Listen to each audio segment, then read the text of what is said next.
Right, so today we're going to create a texture that we can paint down in the Giants editor. So we're currently in the program called Materialize, and this is the texture choice today. For people that aren't familiar with Materialize, there's tons of tutorials on YouTube, but to save a bit of time I'm not going to go through how to use Materialize today, but as a rough guide, once you've got your diffuse in, you can play around with these figures to set your height, just to get your various heights and stuff on these, and then you create your normal, and then you would come here 102410, you'd stick all your overlaps to 0 so that it's not tiled, set that up, select PNG, and then save project to whichever location you want basically. But I've already got mine, so these are the textures that I've already made. So just to save time for the purpose of the video, I've already got my free textures prepared here in GIMP. So we're going to start with the normal. So what we need to do first of all is come to colors, components, decompose, and compose the normal to an RGB. Then we'll highlight the height map, we'll Control and A to select it. Sometimes you'll see this little ring around the outside will change colour. Control C to copy it, select over the decomposed normal, Control V to paste it, Control H to select it, and it'll paste it in there. Then we come back to colors, click on curves, and we'll bring this all the way down to the bottom, click OK. That little box should turn black, and the reason we do that is so the texture is not shiny. And then we simply go, we need to I'm going to recompose it, but we've got another step to do yet. We've got to add the normal as well, sorry, the diffuse. So again, Control A, see the little box went white, Control C to copy it, back on our decompose, Control V, paste it, Control H to apply it, and now that is ready to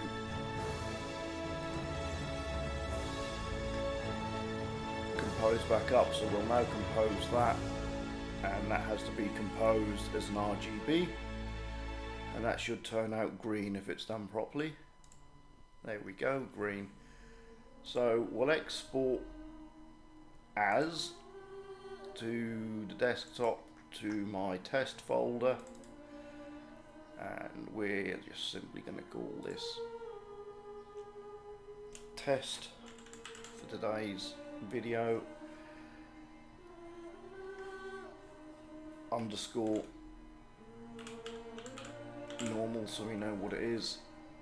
Export it, click on the export.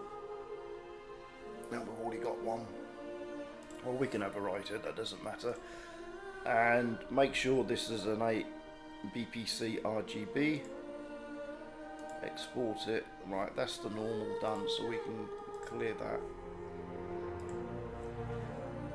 Now we'll come to the diffuse itself, so we shall decompose the diffuse, but this time we have to set this to an RGBA, like so.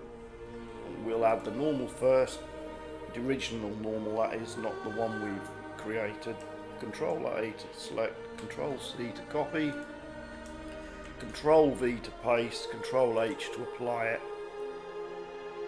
Now back to the height map, Control A to select, Control C to copy, Control V to paste it, Control H to apply it. That is the diffuse finished, well, not finished, but ready to compose.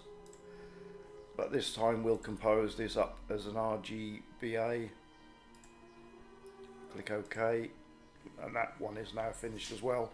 Now the reason we use Materialize to create this texture in the first place, because Materialize will create these alpha channels and RGB channels, which if you take a normal PNG texture you won't have those channels, so that is the reason I use that. Plus we also use it to create the normals and the height maps, unless you're lucky enough that you downloaded the texture that have already got the height and normals.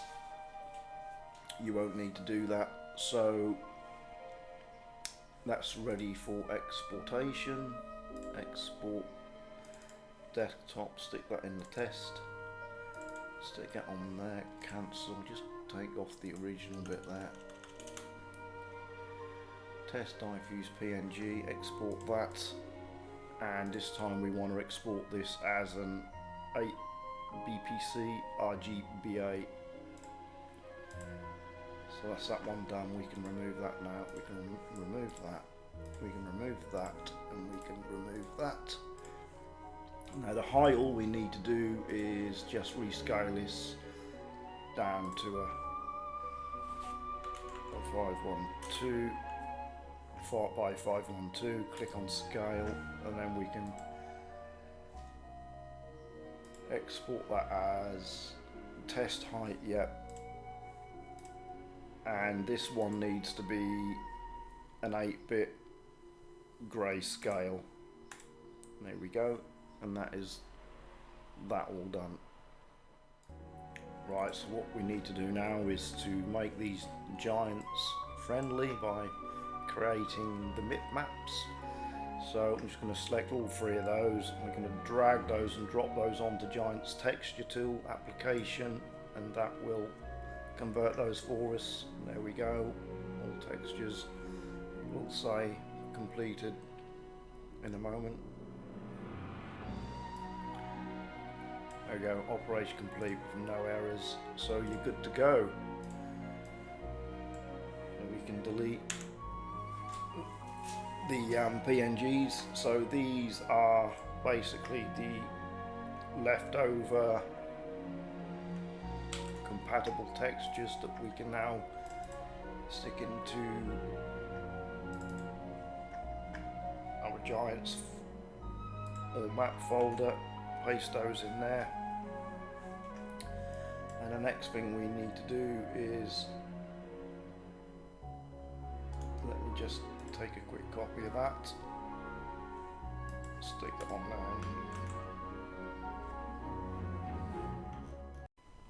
Right, so once we're back in Giants Editor, we just right click on Terrain to bring up the layer manager,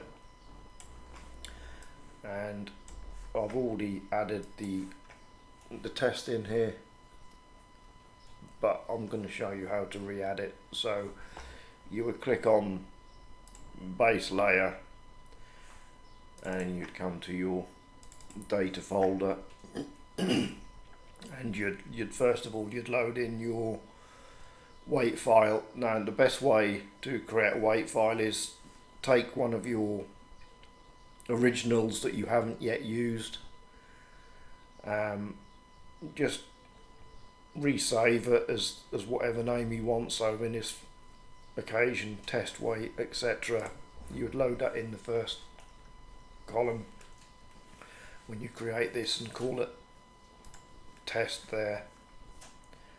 Let me just do it right quick. It's not gonna.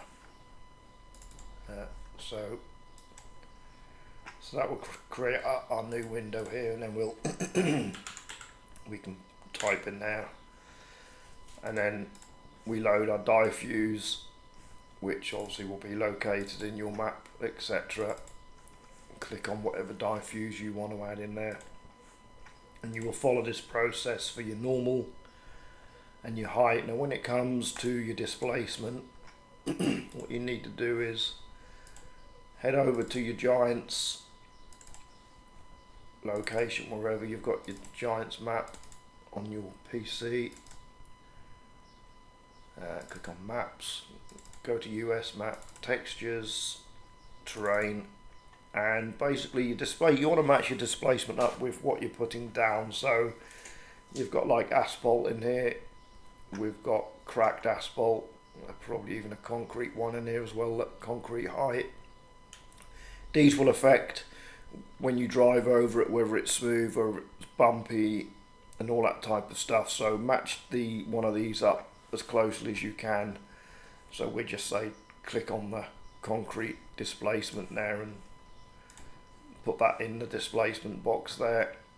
Now the unit size will be how it comes out on the ground here. I think I've set this to 4 already at 4.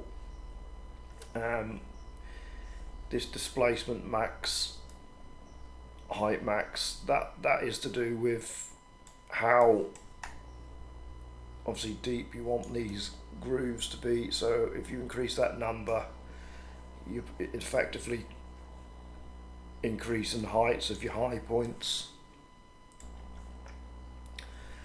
And then you blend contrasts and all of these, just whatever you're trying to make. If it's a concrete, just, you know, like here, asphalt, just copy these numbers here as giants have. You can probably even just click in there, copy the color, and like softness, 0 means hard.